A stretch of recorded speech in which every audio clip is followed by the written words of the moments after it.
అందరికీ నమస్తే. Welcome to our channel. Present మనతో పాటు గెస్ట్‌గా ఉన్నారు senior journalist doctor Bharat Reddy గారు. సార్ నమస్తే అండి. నమస్తే. సార్ గత ప్రభుత్వ హయాంలో మన ఆంధ్ర రాష్ట్రంలో ఉన్న కంపెనీలు కూడా జగన్మోహన్ రెడ్డి గారి తీరుకి భయపడి వెళ్ళిపోయాయి. ఫర్ ఎగ్జాంపుల్ అమర్రాజా బ్యాటరీస్ లాంటివి. సో అటువంటి పరిస్థితి నుంచి ఇప్పుడు కూటమి ప్రభుత్వం అధికారంలోకి వచ్చిన తర్వాత చాలా కంపెనీలు, చాలా పారిశ్రామికవేత్తలు కూడా మన రాష్ట్రంలో పెట్టుబడి పెట్టడానికి రెడీగా ఉన్నారు. సో అదేవిధంగా ఈ నేపథ్యంలో చంద్రబాబు నాయుడు గారి నియోజకవర్గం అయినటువంటి కుప్పం నియోజకవర్గంలో మన భారతదేశంలోనే ఒక ఉన్నత సంస్థ అయినటువంటి హిందాల్కో అనే అల్యూమినియం సంస్థ సార్. అంటే మన మొబైల్స్లో చిప్స్ గట్రా ఉంటాయి కదా సార్, అల్యూమినియం పార్ట్స్ అన్నీ కూడా అవి తయారు చేసే సంస్థ ఇప్పుడు కుప్పం నియోజకవర్గంలో పెట్టుబడి పెట్టడానికి దాదాపుగా 586 కోట్లు పెట్టుబడి పెట్టడానికి సిద్ధంగా ఉంది. మరి ఈ విషయాన్ని మీరు ఎలాగా విశ్లేషిస్తారు? ఖచ్చితంగా మొదటి నుంచి కూడా చంద్రబాబు నాయుడు పెట్టుబడులు ఆకర్షించడంలో ప్రత్యేక శ్రద్ధ చూపిస్తున్నారు. హైదరాబాదు ఉమ్మడి రాష్ట్రంలో ఉన్నప్పుడు కూడా పెట్టుబడుల ద్వారానే ఉద్యోగాలు వస్తాయి, ఉద్యోగాల ద్వారానే అభివృద్ధి చెందింది, అభివృద్ధి ద్వారానే ఇన్ఫ్రాస్ట్రక్చర్ డెవలప్ అవడంతో ఒక రంగమే కాదు పక్కనున్న రంగాలపై కూడా ప్రభావం పడుతుంది అనే దాని మీద కాన్సన్ట్రేట్ చేస్తూ వెళ్ళడం జరిగింది. ఇప్పుడు హైదరాబాద్ హైటెక్ సిటీ తీసుకున్న హైటెక్ సిటీ చుట్టూ ఈరోజు గచ్చిబౌలి ఇవన్నీ కూడా ఏ విధంగా డెవలప్ చేయాలంటే అప్పుడు వేసిన పునాది. ఈ మొదటి నుంచి కూడా తను వచ్చిన కూటమి ప్రభుత్వం వచ్చిన సంవత్సర కాలం నుంచి కూడా అదే ప్రయత్నాల్లో ఉండడం జరిగింది. ఎక్కడికి వెళ్ళినా పెట్టుబడులు ఆకర్షించడానికి, పెట్టుబడులు తీసుకురావడానికి తన ప్రయత్నాలు తను చేస్తున్నాడు. అంటే అతను ఎన్ని ప్రయత్నాలు చేశాడో మనకు తెలియకపోయినప్పటికీ మనకు ఇప్పుడు అంటే రిజల్ట్ ఏ విధంగా కనిపిస్తుంది అనే దానికి ఎగ్జాంపుల్ కుప్పం ప్రాజెక్ట్ను చూడొచ్చు. కుప్పంకు ఉన్న ప్రత్యేకత ఏంటంటే అటు బెంగళూరుకు దగ్గరగా ఉంది, ఇటు చెన్నైకి దగ్గరగా ఉన్నది. అంటే ఇన్వెస్ట్మెంట్లు పెట్టే వాళ్ళు ఏ విధంగా చూస్తారంటే వాళ్ళకు ఈ ట్రాన్స్పోర్ట్ ప్లస్ మేజర్ సిటీకి దగ్గరగా ఉన్నది ఏదని చూస్తారు అన్నట్టు.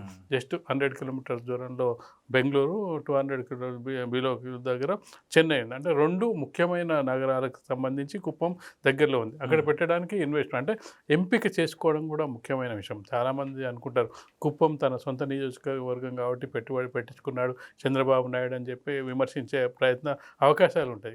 అది ఒకటి. 2 అంశాలు మనం చూడాలి. చంద్రబాబు నాయుడు గారు తన సొంత నియోజకవర్గం కాబట్టి పెట్టుబడి పెట్టించుకునే అవకాశం ఉంటుంది, ఉండాలి కూడా. ఎందుకంటే అక్కడి ప్రజలు కూడా కోరుకుంటారు. మా ముఖ్యమంత్రి అయ్యండి మా దగ్గర ఏం పరిశ్రమలు పెట్టాడు, మా దగ్గర ఏం చేయలేకపోయాడు అన్నప్పుడు ఖచ్చితంగా ఒక ఎమ్మెల్యేగా, ముఖ్యమంత్రి సెకండ్, ఫస్ట్ ఎమ్మెల్యేగా తన ప్రాంతంలోని ప్రజలకు ఒక పెద్ద ఇండస్ట్రీని తీసుకురావాల్సిన బాధ్యత ఉంది. దాంతోపాటుగా ఎక్కడ పెడితే ఇండస్ట్రియలిస్ట్ వాళ్ళు అట్రాక్ట్ అవుతారనేది ముఖ్యమైన విషయం. ఎక్కడో తీసుకువెళ్ళి శ్రీకాకుళంలో ఏం పెట్టాలో అదే పెట్టాలి. అంటే ఎక్కడ ఏది దాన్ని ఎస్టాబ్లిష్ చేస్తే వాళ్ళకు ఇన్వెస్టర్స్ కానీ అక్కడ ఉపాధి అవకాశాలు కానీ ఏ విధంగా మెరుగవుతాయనే దాని మీద కుప్పంని ఎంచుకోవడం జరిగింది. కుప్పం ఎంచుకోవడం ద్వారా ఇన్వెస్టర్స్ కూడా పెట్టుబడి పెట్టడానికి కూడా వాళ్ళకు ఈజీ యాక్సెస్ ఉంటుంది అన్నట్టు.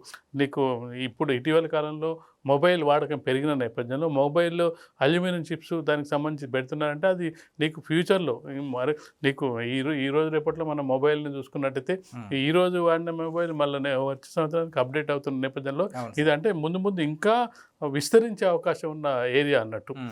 గతంలో మనం చిన్న ఫోన్లు ఉండే తర్వాత ఐఫోన్స్, స్మార్ట్ ఫోన్స్ వచ్చిన నేపథ్యంలో ఈ మరింత కూడా టెక్నాలజీ పరిజ్ఞానం పెరుగుతున్న నేపథ్యంలో దీన్ని ఎంచుకోవడం జరిగింది. కాబట్టి ఖచ్చితంగా ఏదైతే సంవత్సర కాలం నుంచి కాన్సన్ట్రేట్ చేస్తూ దీన్ని ఖచ్చితంగా కూడా ముందుకు తీసుకెళ్ళాలి, పెట్టుబడులు తీసుకురావాలని చేస్తున్న ఏదైతే ప్రయత్నాలు ఉన్నాయో ఆ ప్రయత్నాలు ఒక్కొక్కటిగా ఫలిస్తున్న నేపథ్యంలో ఈరోజు కుప్పంలో ల్యాండ్ అయిన దాని మీద సంతకాలు అయిపోతే ఖచ్చితంగా ఒక 1000 మందికి డైరెక్ట్ ఉపాధి.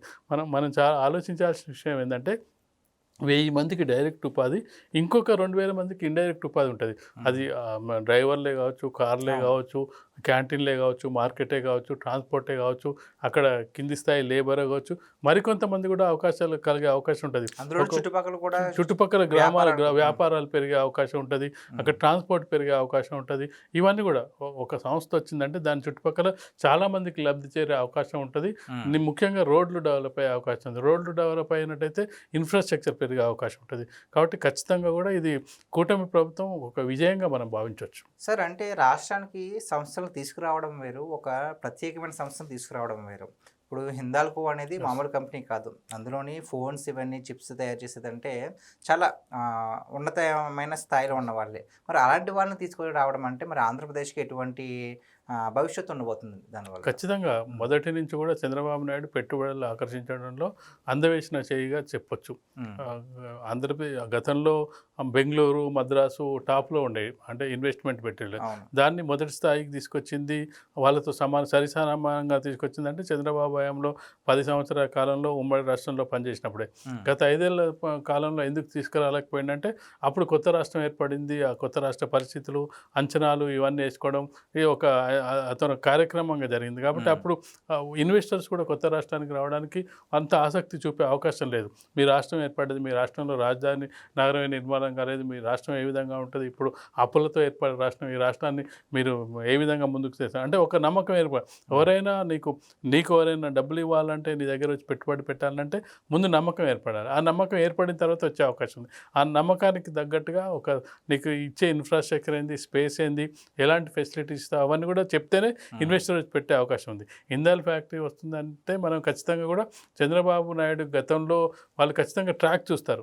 మనమే చూస్తాం, ఏదైనా వస్తువు కొంటేనే దానికి గతంలో ఏంది ఫీడ్బ్యాక్ చూస్తాం, ఏముంది ఒక కారు కొంటే కార్ ఫీడ్బ్యాక్ ఇవన్నీ చూస్తాం. అలాంటిది వాళ్ళు ఒక రాష్ట్రానికి వస్తున్నారంటే ఖచ్చితంగా గతంలో చంద్రబాబు నాయుడు హయాంలో జరిగిన ఏంటి, దానికి సంబంధించిన ఎలా విధంగా డెవలప్ జరిగింది, ఏ విధంగా వాళ్ళు మనకు సహకారం అందించారు, అవన్నీ చూసిన తర్వాతనే వాళ్ళు వచ్చి పెట్టుబడి పెట్టే అవకాశం ఉంది. కాబట్టి ఖచ్చితంగా అతని అతని గతంలో చేసిన ఎక్స్పీరియన్స్ ఇక్కడ పెట్టుబడిగా మనం చెప్పొచ్చు. ఓకే సార్, ఒక విధంగా చూస్తుంటే కనుక గత సంవత్సరంతో పోల్చుకుంటే ఈ సంవత్సరం చాలా త్వరగా అభివృద్ధి చెందుతుంది ఆంధ్రప్రదేశ్ అనేది.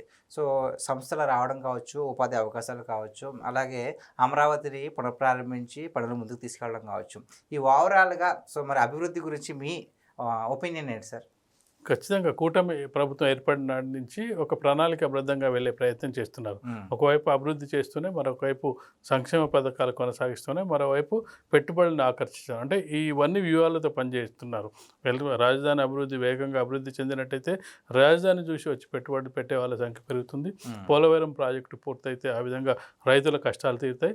మిగతా డీసెంట్రలైజ్ ద్వారా మిగతా జిల్లాలకు కూడా అభివృద్ధిని వికేంద్రీకరణ విస్తరించి ఏదైతే పెట్టుబడులను ఆకర్షించి పారిశ్రామికవేత్తల్ని ఆకర్షించాలంటే అక్కడ కూడా నా అభివృద్ధి చెందుతుందని చెప్పి 5 ఏళ్ల కాలంలో ఒక టార్గెట్, అంటే ఈ సంవత్సరంలో ఇది పూర్తి చేయాలి, ఈ సంవత్సరంలో ఇది పూర్తి చేయాలి అంటే ప్రతిదానికి ఒక టార్గెట్ పెట్టుకొని చేయడం ద్వారా అది కంప్లీట్ అయ్యే అవకాశం ఉంటుంది. మనం ఒక ఇల్లు కట్టాలనుకుంటాం, ఒక 6 నెలల్లో 8 నెలలు కట్టాలనుకుంటాం, అయితే గీతే ఇంకొక 2 నెలలు పెరుగుతాయి. కానీ దానికి ఏం టార్గెట్ లేకుండా స్టార్ట్ చేసినాం అనుకో, అది నువ్వు ఎప్పుడు కడతావో తెలియని పరిస్థితి ఉంటుంది. కాబట్టి ఖచ్చితంగా టార్గెట్ని నిర్దేశిస్తూ ఆ టార్గెట్ ప్రకారం వెళ్ళాలే ప్రయత్నంలో భాగంగా పెట్టుబడులు వచ్చే అవకాశం ఉంది. అందుకు అనుగుణంగానే మనకు రిజల్ట్ కనిపిస్తుందని మనం చెప్పొచ్చు.